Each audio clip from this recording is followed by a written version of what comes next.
আমরা এখন আছি কলকাতা সায়েন্স সিটিতে। এখানে 100 বছর পুরনো মানুষদের জীবনযাপন কীভাবে করতো সেগুলো তুলে ধরা হয়েছে।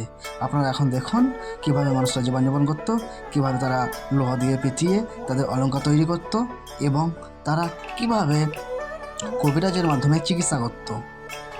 কবিরাজের চিকিৎসা মানুষেরা আগে খুব বিশ্বাস করতো। এই সুযোগ পেয়ে কবিরাজেরা মানুষকে ভয় দেখিয়ে বিভিন্ন রকম কাজ করিয়ে টাকা উপার্জন করত।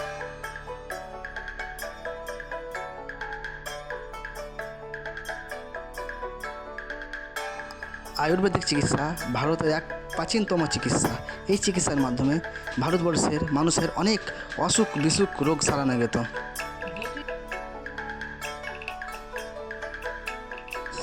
আরও এখানে কুতুব মিনার তুলে ধরা হয়েছে, দিল্লির আগ্রার তাজমহল তুলে ধরানো হয়েছে। এখানে ভারতবর্ষের বিভিন্ন রাজ্যের সৌন্দর্যতম এবং দর্শনীয় জিনিসগুলো সায়েন্স সিটির মধ্যে দেখতে পাবেন।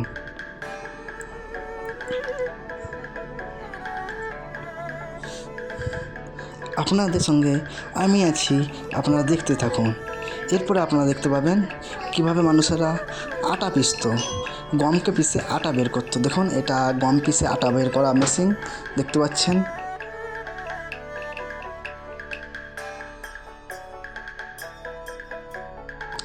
এবং আগেকার মানুষেরা কীভাবে কাঠ দিয়ে নৌকা বানাতো সেগুলো দেখুন। এবং এখানে তাঁত শিল্প রয়েছে। তাঁত শিল্পতে আমাদের পশ্চিমবঙ্গ অনেকটা বিখ্যাত ছিল।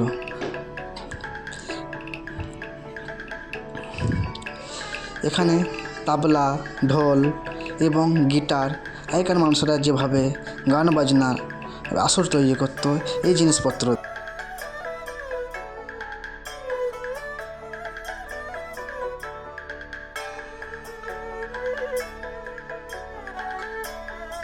এখানে জীবনবিজ্ঞান এবং ভৌতবিজ্ঞানের সায়েন্স আবিষ্কৃত জিনিসগুলো তুলে ধরা হয়েছে, সেগুলো আপনারা দেখুন।